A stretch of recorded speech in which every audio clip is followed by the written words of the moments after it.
नमस्कार। क्या सचमुच में हेमंत सोरेन की जान को खतरा है?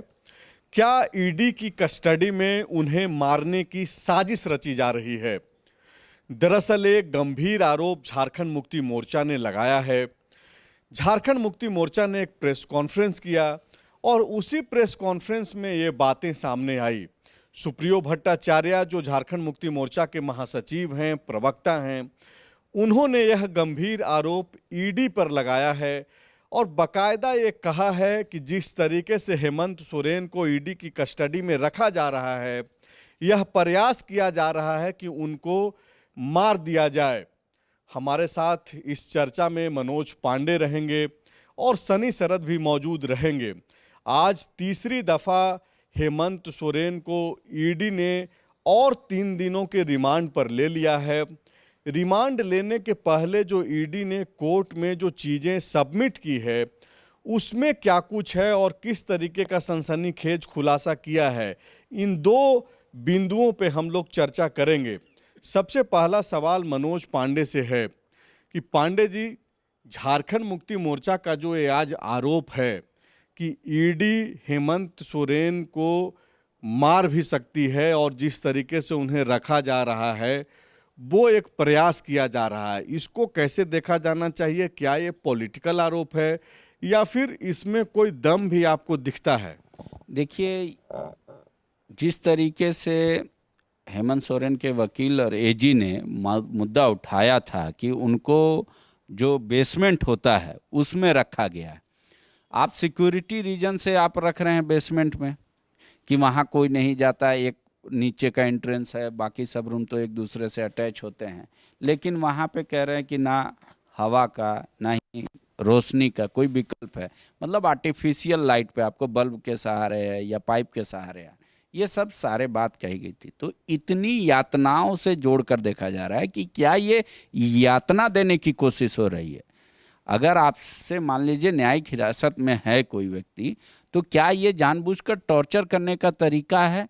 जो बोलते हैं कि रक्षा में हत्या, वो करने की कोशिश की जा रही है कि रक्षा के नाम पे उनको ऐसे जगह पे रखा जाया जा रहा है जहाँ पे ना लाइट है, ना आवाज़ आ रही है किसी की, ना ही वेंटिलेशन है। तो ये क्या करने की कोशिश हो रही है? इस बात को कहा गया उनके द्वारा, एजी के द्वारा। आज आज उसी बात को इन्होंने रिपीट किया है। दरअसल ये पॉलिटिकल हो सकता है बयान, लेकिन जो बात रखी गई है इस के तहत कि भाई ऐसी जगह पे क्यों रखा गया है किसी व्यक्ति को। आप चाहे तो कोई बढ़िया सा घर ले लीजिए या आप कोई सरकार से जगह मान लीजिए, अगर आपके पास स्पेस नहीं है तो वैसे जगह पे रहिए जहाँ पे एक प्रॉपर आदमी रहता है, जहाँ पे वेंटिलेशन है, जहाँ रूम है, खिड़कियाँ हैं, जहाँ पे हर कुछ है। तो सुरक्षा के नाम पर उनके साथ अत्याचार तो नहीं किया जा रहा, बस वो बात कह रहे थे। ये झारखंड मुक्ति मोर्चा ने जो आरोप लगाया है वो दरअसल जो सुप्रियो भट्टाचार्य बोल रहे थे, उन्होंने जो बातें कही है वो काफ़ी गंभीर है। वो बोल रहे हैं कि वहाँ पे न रोशनी जा रहा है, ना ही किसी तरीके की कोई आवाज़ पहुँच रही है, और बाकायदा जो सीआरपीएफ के जो हथियारबंद जवान हैं, जिसमें पूर्व मुख्यमंत्री हेमंत सोरेन को जहाँ पे रखा जा रहा है, उसी कमरे में सीआरपीएफ के हथियार जवान भी जो है 24 घंटे मौजूद रहते हैं। तो ये जिस तरीके से झारखंड मुक्ति मोर्चा एक ईडी को लेकर के एक जो परसेप्शन बनाने की कोशिश कर रही है अपने बयानों के जरिए, अपने आरोपों के जरिए, वो ये दिखा रहा है कि ईडी जो है हेमंत सोरेन को यातना दे रही है। तो इसको, ये जो आम जो जनमानस है, जो झारखंड मुक्ति मोर्चा के जो समर्थक हैं, महागठबंधन के समर्थक हैं, वो जिस तरीके से इन सारी बातों को देख और सुन रहे हैं, उसको कैसे लिया जाना चाहिए? देखिए, उनके समर्थक तो जाहिर सी बात है सुप्रियो के बात पे विश्वास करेंगे और ये बात कहेंगे कि भाई हाँ, उनकी यातना दी जा रही है न्यायिक हिरासत में। लेकिन ईडी के तरफ से अगर मान लीजिए न्यायालय में इस बात को रखा गया, तो न्यायालय में क्या प्रॉब्लम है क्रिएट किया जा रहा है, वो हेमंत जी भी अपना रख सकते हैं डायरेक्टली। वो उतनी आज़ादी मिलती है कि क्या आपको कोई दिक्कत है या नहीं, और सामान्य तौर पे ये जजेस पूछते हैं पहले बार में ही। लेकिन चूंकि अब उनको कह रहे कि हिफाजत की वजह से हम बेसमेंट में रख रहे हैं, हम लाइट है का वहाँ प्रॉपर सुविधा नहीं है। वो कह रहे आर्टिफिशियल मतलब बल्ब और ये सब का पाइप के सहारे मतलब हवा जा रही है। अब सच्चाई उस जगह की क्या है वो तो नहीं, लेकिन ये भावनात्मक जुड़ाव जो हेमंत सोरेन के साथ उनके लोगों का है वो बना रहे और इसको यातना के रूप में देखा जाए पूछताछ की पूरी अवधि को, इसलिए से ये बयान दिया गया है। लेकिन एक जो सच है जिसका जवाब भी मैंने सुप्रियो भट्टाचार्य से लेने की कोशिश की, हालांकि वो चूंकि झारखंड मुक्ति मोर्चा के नेता हैं, प्रवक्ता हैं, तो अपने हिसाब से ही जवाब देंगे। लेकिन इन आरोपों के बावजूद एक चीज़ तो सच है कि जो हेमंत सोरेन की पत्नी है कल्पना सोरेन, वो तो उनको तो मिलने का परमिशन बाकायदा दिया है कोर्ट ने, और हर रोज आधे घंटे का समय तय किया गया है। हाँ, वो जाती भी हैं, कभी सुबह कभी शाम कभी दोनों टाइम, तो उनको प्रॉपर जो अदालत ने आदेश दिया है उसका अक्षरशः पालन हो रहा है। और उसकी शिकायत अभी तक ना ही जेएमएम ने की है, ना ही कल्पना मुर्मू ने ही शिकायत की है कि ना ही मिलने दिया जा रहा है, नहीं भोजन। जो उनका प्रॉपर है सिस्टम उस तरीके से वो फॉलो हो रहा है। और वो मीडिया वाले भी देख सकते हैं या कोई भी आदमी देख सकता है कि कल्पना मुर्मू जाती है जो हेमंत सोरेन की पत्नी है और वहाँ उनसे मुलाकात करती हैं, या फिर जो भोजन वगैरह है वो करती हैं। आधे घंटे का मुलाकात का समय मुकर्रर है तो वो बाकायदा मिल रहा है।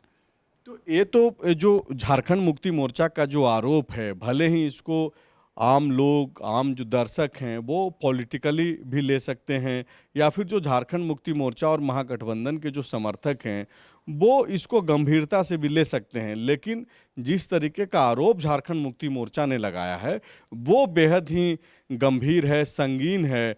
ऐसे में तब जबकि एक पूर्व मुख्यमंत्री ईडी के कस्टडी में है और एक कस्टडी 3 दिन और बढ़ा दिया गया है। हमारे ये जो सनी सरद हैं वो आज कोर्ट में मौजूद थे, जहां पे ईडी ने बाकायदा पूर्व मुख्यमंत्री हेमंत सोरेन को पीएमएलए कोर्ट में ईडी लेकर के आई और रिमांड अवधि बढ़ाने की मांग थी। 3 दिनों का रिमांड बढ़ाया गया है। सनी, आधार क्या बनाया गया?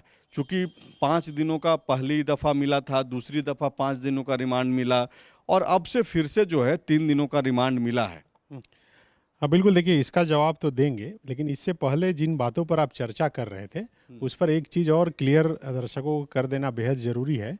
ये आरोप झारखंड मुक्ति मोर्चा ने ऐसे ही नहीं लगाए, बल्कि इससे पहले जब 5 दिन का रिमांड पर हेमंत सोरेन को लिया गया था तब कोर्ट में जज के सामने खुद हेमंत सोरेन ने ये बात कही थी। हेमंत सोरेन खुद बोले कि मुझे ऐसे कमरा में रखा गया है जहाँ पर सूर्य का प्रकाश नहीं आता और हवा पाइप के ज़रिए आता है, इसलिए रिमांड की अवधि नहीं बढ़ाई जाए और मुझे अब जो है जेल भेज दिया जाए, न्यायिक हिरासत में भेज दिया जाए।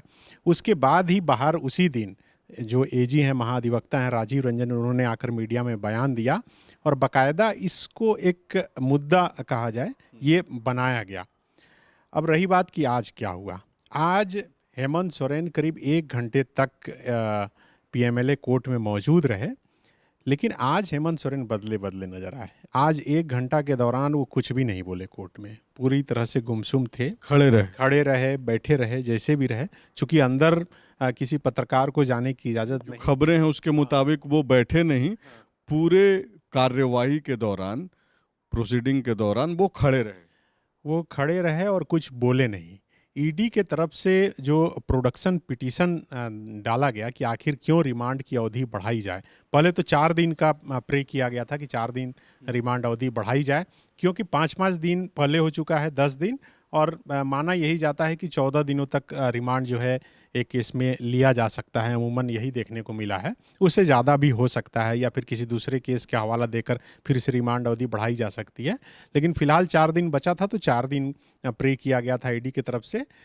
लेकिन ये पूरी सुनवाई सुनने के बाद जज ने समय लिया, वो अपने कुर्सी से उठकर चले गए। उसके थोड़ी देर बाद आए और उन्होंने कहा कि 3 दिन का रिमांड जो है ग्रांट किया गया। मतलब हुआ ये कि ईडी ने जो साक्ष्य प्रस्तुत किए कोर्ट में और 4 दिनों का जो रिमांड अवधि मांगा गया, उस पे बहस करने के बाद जज साहब ने आधे घंटे का समय लिया और आधे घंटे के बाद ये फैसला सुनाया कि 3 दिनों का रिमांड जो है आपको दिया जाता है। बिल्कुल, देखिए 4 दिन का जो रिमांड प्रे किया गया था, जो प्रोडक्शन पिटीशन डाला गया था वो 13 पन्ने का था और 29 पॉइंट में बाकायदा लिखा गया था कि क्यों आखिर ये रिमांड है इसकी अवधि बढ़ाई जाए।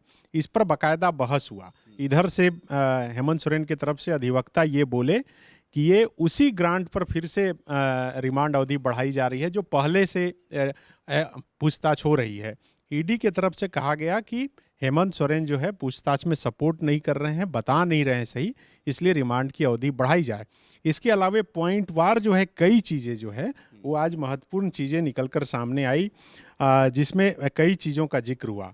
इसमें ये बताया गया ईडी की तरफ से कि भानु प्रताप प्रसाद जो है वो हेमंत सोरेन को व्हाट्सएप पर जो ज़मीन है बड़काई का, उस ज़मीन का बाकायदा नक्शा भेजे थे और इनका प्लान था कि उस ज़मीन पर बैंक्वेट हॉल बनाया जाए। तो ये इस बात का प्रमाण है कि दोनों में कहीं ना कहीं लिंकअप है और इसका स्वामित्व जो है वो हेमंत सोरेन का भी हो सकता है या फिर इनका दोनों में कोई अटैचमेंट है। इसके अलावा कई और व्हाट्सएप चैट के आधार पे ईडी ने उसको प्रमाण के तौर पे प्रस्तुत किया कोर्ट में। हाँ बिल्कुल, ये सिर्फ एक नहीं बल्कि कई प्रमाण जो है ये किए गए। इसमें यह भी दिखाया गया कि पहला सम्मन जब आदिवासी दिवस से ठीक एक दिन पहले 8 अगस्त को हेमंत सोरेन को किया गया था और 14 अगस्त को उन्हें पूछताछ के लिए बुलाया गया था और ठीक उसी दिन उस जमीन का जो मालिकाना हक है वो बदला गया। तो कहीं ना कहीं ये लगता है कि इस मामले की जब जांच शुरू हुई, जब हेमंत सोरेन को सम्मन हुआ, उसके बाद से इसमें कोशिश हुई। देखिए पॉइंट नंबर 19 जो है उसमें इस बात का जिक्र है, मैं पढ़कर अपने दर्शकों को बताना चाहूँगा। इसमें लिखा है कि इस कार्यालय के ध्यान में यह पहले ही लाया जा चुका है कि हेमंत सोरेन को पहला सम्मन जारी करने के बाद इस मामले से जुड़े साक्ष्यों को बाधित करने और खत्म करने में सत्ता का खुला दुरुपयोग किया गया। इसे ध्यान में लाया जा सकता है। न्यायालय ने हेमंत सोरेन को ईडी के तरफ से 14 तारीख को जो है उपस्थित होने के लिए कहा गया था, 14 अगस्त 2023 को। 8 अगस्त को उनको समन जारी किया गया था, लेकिन 16 अगस्त को राजकुमार पाहन नामक व्यक्ति ने अंचल अधिकारी बड़गाई को एक याचिका दायर की थी जिसमें कहा गया था कि उनकी ज़मीन पर कब्जा है और कुछ लोग उनकी ज़मीन की अवैध जमाबंदी हासिल करने में कामयाब रहे और आगे अंचल अधिकारी से अनुरोध किया गया कि वह ज़मीन पर कब्जा कर लें, उसे उसकी उक्त भूमि से बेदखल से बचाने के लिए आवश्यक कार्रवाई करें। तो इससे लिंक जोड़ा जा रहा है।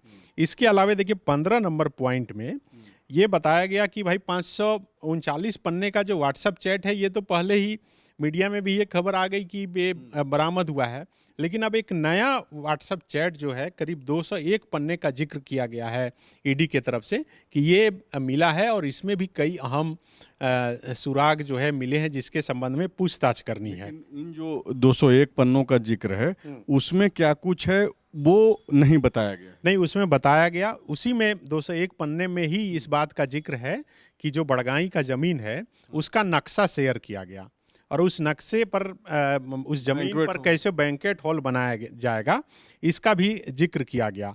देखिए ये पॉइंट नंबर 18 जो टोटल 29 पॉइंट है उसमें लिखा गया है कि विनोद सिंह और हेमंत सोरेन के बीच, मैं उस समय भानु प्रताप बोल दिया था, ये दोनों के बीच में ये नक्शा शेयर हुआ था। विनोद सिंह और हेमंत सोरेन के बीच व्हाट्सएप चैट की जांच से प्रस्तावित नक्शा की पहचान हुई जिसे विनोद सिंह ने 6 अप्रैल 2021 को हेमंत सोरेन को साझा किया था। योजना ये था कि 8.5 एकड़ भूमि में जो है वहाँ पर कोई बैंक्वेट हॉल बनाया जाए। इसके अलावा देखिए एक महत्वपूर्ण बात, ये तो 6 अप्रैल को ये नक्शा साझा किया गया था और उसी के आधार पर ये तमाम चीज़ों को आधार बनाते हुए ईडी जो है अपना ये प्रे की कि भाई इनका रिमांड अवधि बढ़ाया जाए। एक और जो दूसरा नंबर पॉइंट है उसमें लिखा गया है कि 13 अप्रैल 2023 को जब छापेमारी हुई तब भानु प्रताप प्रसाद के यहाँ से 17 मूल रजिस्टर बरामद किया गया जो ये बताता है कि कहीं ना कहीं ये ज़मीन गलत तरीके से किस तरह से ज़मीन का नेचर बदलते थे और इसका स्वामित्व किसी और को दिलाते थे और इस काम में पीछे से जो सपोर्ट था वो सत्ता के गलियारों से किस तरह से मिलता था और इसको हेमंत सोरेन से लिंक किया जा रहा है। लेकिन इतना ज़रूर कहना चाहूँगा कि 29 पॉइंट पढ़ने के बाद कहीं से भी मतलब कोई स्पष्ट कनेक्शन डायरेक्ट हेमंत सोरेन से ऐसा दिख नहीं रहा है। लेकिन अब यही वजह है कि डायरेक्ट ये रिमांड अवधि बढ़ रही है और कोई स्पष्ट कनेक्शन जब मिल जाएगा तब लग रहा है कि ये पूछताछ भी खत्म होगी और रिमांड अवधि भी खत्म। कनेक्शन ढूंढा जा रहा है, जैसा कि सनी शरद बोल रहे हैं कि ईडी ने जो साक्ष्य अब तक प्रस्तुत किए हैं कोर्ट के पीएमएलए कोर्ट के अंदर, उसमें कोई स्पष्टता नहीं है, सीधा कनेक्शन हेमंत सोरेन के पास जुड़ता हुआ नहीं दिखाई दे रहा है। और यही वजह है कि आपको याद होगा कि फ्लोर टेस्ट के लिए जो विशेष सत्र बुलाया गया था, उस दिन भी सदन के अंदर हेमंत सोरेन ने ताल ठोकते हुए, दावा करते हुए ये बातें कही कि ये जो 8.5 एकड़ ज़मीन को लेकर के जो चीज़ें बताई जा रही है, जिसको ज़मीन घोटाला बताया जा रहा है, जिसमें हेमंत सोरेन का नाम जोड़ा जा रहा है, उसमें वो कहीं नहीं है। और अगर कोई भी व्यक्ति ये साबित कर देता है कि वो ज़मीन इनके नाम पर है, तो वो संन्यास राजनीति से तो लेंगे ही लेंगे, लेकिन झारखंड से भी जो है वो चले जाएंगे, बाहर चले जाएंगे। तो ये इसमें एक चीज़ मैं जोड़ना चाहूँगा। जब ये ईडी के तरफ से कहा गया कि हेमंत सोरेन जो है पूछताछ में सपोर्ट नहीं कर रहे हैं, तो बाहर जब मीडिया कर्मियों से बातचीत हो रही थी अधिवक्ताओं की, तब उन्होंने कहा कि आप बताइए कि आपको अगर कोई बोल दे कि ताजमहल जो है वो आपके नाम का है, आपका हो गया है, और इसी मामले में पुलिस पूछताछ करने के लिए आएगी और आपसे पूछेगी कि आप बताइए कि ताजमहल आपके नाम से कैसे हो गया, तो आपको पता ही नहीं है कि ताजमहल आपके नाम से है या नहीं है, तो फिर कैसे जवाब देंगे? ये मतलब उनका एक तर्क। हाँ में जवाब नहीं देते हैं तो क्या ये माना जाना चाहिए कि वो सपोर्ट कर रहे हैं कि नहीं कर रहे हैं पूछताछ में? तो एक तो जो आरोप है जिसके आधार पे हेमंत सोरेन गिरफ्तार किए गए, जेल में हैं और अभी ईडी के कस्टडी में हैं, रिमांड पर हैं। आरोप है कि वो 8.5 एकड़ का जो ज़मीन है वो अवैध तरीके से उन्होंने अपने नाम पर अर्जित की, और इसके अलावे जो व्हाट्सएप चैट बहुत सारा जो आया है, जो अलग अलग तरीके से आप तक वो खबरें पहुंची है। दूसरा जो आरोप आज झारखंड मुक्ति मोर्चा ने ईडी पर लगाया है कि हेमंत सोरेन को अब जान से मारने की जो है कोशिश हो रही है, और इस कोशिश के पीछे जो है जिस तरीके से उनको रखा जा रहा है, जो आधार बताया जा रहा है, वो ये बताया गया कि कैसे उनको बंद कमरे में बेसमेंट में रखा जा रहा है, जहाँ पे न सूर्य की रोशनी है, ना ही हवा जा पा रहा है, और बाकायदा उस कमरे में हथियार बंद सीआरपीएफ के जवान 24 घंटे वहाँ पे मौजूद रहते हैं, जैसे मानो वो कोई बहुत बड़े हिस्ट्री सीटर हों। तो एक आरोप ईडी का और एक आरोप जेएमएम का। हालांकि ईडी के आरोपों का जांच चल रहा है, हेमंत सोरेन जेल में हैं। दूसरा जो आरोप झारखंड मुक्ति मोर्चा का है, ये दोनों को क्या अलग अलग तरीके से देखना चाहिए या फिर दोनों को गंभीरता पूर्वक लेना चाहिए? ये दोनों को अलग अलग, दोनों एक मुद्दा है कि एक को आरोपी को कल्प्रिट बताने की कोशिश हो रही है, दूसरा ये कहा जा रहा है कि मानसिक यातनाएं ऐसी दी जा रही है कि आरोपी नर्वस हो जाए या आरोपी के साथ कुछ मिसबिहेव हो जाए। आप एक इमेजिन कर सकते हैं कि ऐसे प्लेस में रखना जहां आवाज़ ना जाए, रोशनी ना जाए, तो ये तो यातना है। तो वो कह रहे मानसिक यातना दी जा रही है। और ईडी का जो आरोप है वो तो न्यायालय में उनको साबित करना होगा कि भाई हाँ ये सामित्य या ये जो अनऑनर्ड ज़मीन है जिसका कोई मालिक नहीं है, इसका असल में मालिक हेमंत जी हैं, तो ये तो ईडी को साबित करना पड़ेगा। इसमें सनी कुछ बोलना चाहते हैं? इसमें एक चीज़ मैं ये बोलना चाहूँगा, चूँकि ये मामला पिछली बार जब 5 दिन का रिमांड मिल रहा था और उस दौरान जब कोर्ट में बहस चल रही थी तब का है। उस दौरान जब ये हेमंत सोरेन की तरफ से कहा गया, तब बाकायदा ईडी के तरफ से जो अधिवक्ता की तरफ से कहा गया कि कानून सम्मत जैसे रखा जाना चाहिए वैसे रखा जा रहा है, इसमें कहीं से कोई जाति हेमंत सोरेन हैं इसलिए नहीं की जा रही है। बाकायदा उन्होंने तर्क देकर बताया कि चूंकि इतने बड़े नाम हैं, ईडी कार्यालय के बाहर सुरक्षा है, अंदर कैसे उनको सुरक्षित रखा जा सके, कहीं से कोई नुकसान नहीं हो, उसी हिसाब से वहाँ पे रखा गया है। ऐसा नहीं है कि इनको परेशान करने के लिए या फिर जानबूझकर ऐसा रखा गया है। चूँकि जिस बिल्डिंग में है वहाँ पर जो व्यवस्था है उसी हिसाब से रखा जा रहा है। जैसे दूसरे न्यायिक हिरासत में लिए गए लोगों को रखा जा रहा है, वो कहना तो कुल मिलाकर के ईडी का अपना तर्क है, झारखंड मुक्ति मोर्चा का अपना तर्क है। ईडी का जो आरोप है जिसके तहत हेमंत सोरेन अभी गिरफ्त में हैं, ईडी के कस्टडी में हैं, वो आरोपों में कितना दम है और वो साबित हो पाता है कि नहीं, हेमंत सोरेन को क्या सज़ा मिल पाता है, इसके लिए तो इंतज़ार करना पड़ेगा। लेकिन झारखंड मुक्ति मोर्चा जिस तरीके से ईडी पर आरोप लगा रहा है, वैसे में जाहिर सी बात है कि खास करके जो महागठबंधन के समर्थक हैं, झारखंड मुक्ति मोर्चा के समर्थक हैं, उनके बीच में एक परसेप्शन जरूर बनाने की कोशिश हो रही है। और ख़ास करके तब जबकि पूरे देश भर का जो विपक्ष है वो ईडी पर हमलावर है, ईडी पर लगातार आरोप लगा रहा है। शुक्रिया।